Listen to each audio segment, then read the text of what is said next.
इस क्वेश्चन में कह रहा है प्रतिरोध R, प्रेरकत्व L तथा संधारित्र C श्रेणी क्रम में जोड़े गए हैं। प्रत्यावर्ती धारा स्रोत की आवृत्ति N तथा अनुनादी आवृत्ति NR है। किस स्थिति में धारा विभव से पश्चगामी होगा? धारा विभव से पश्चगामी होगा। तो धारा को अगर विभव से पश्चगामी जाना है तो इसका मतलब जो प्रेरकीय प्रतिघात है उसे ज्यादा होना पड़ेगा। तो प्रतिबाधा और आवृत्ति के बीच का एक ग्राफ आपने बनाया होगा क्वालिटी फैक्टर में, वो कुछ ऐसा होता है, ठीक ना। तो ये वो पॉइंट है जहां पे जेड क्या होती है? मिनिमम, मतलब प्रतिबाधा की न्यूनतम मान है ये। और यहाँ की जो आवृत्ति होती है वो हो गई अनुनादी आवृत्ति।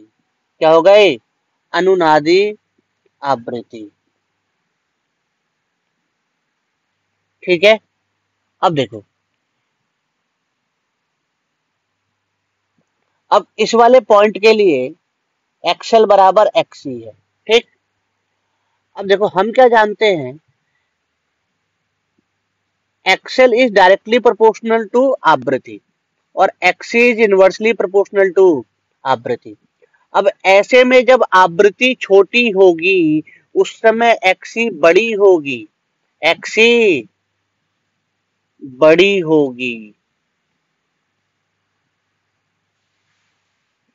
अरे एक्सी,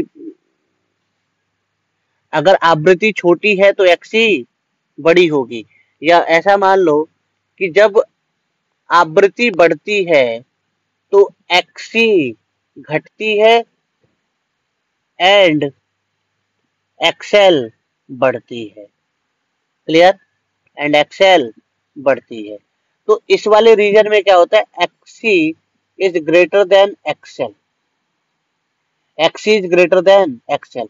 मतलब अगर आवृत्ति अनुनादी आवृत्ति से कम है तो धारा अग्रगामी होगा। धारा, क्योंकि एक्सी बड़ी है तो वो अपनी चलाएगी, तो धारा अग्रगामी होगी, अग्रगामी।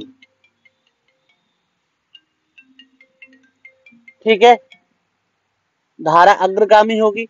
अब अगर इसके इधर की अगर हम बात करें तो उसके दाएं हाथ की तरफ अब एक्सएल बड़ी होगी और एक्सी छोटी होगी।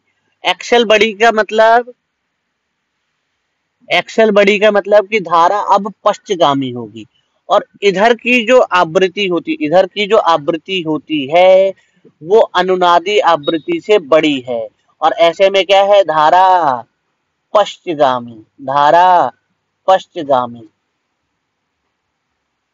क्लियर? तो धारा पश्चगामी के लिए आवृत्ति अनुनादी आवृत्ति से ज्यादा होनी चाहिए। क्लियर?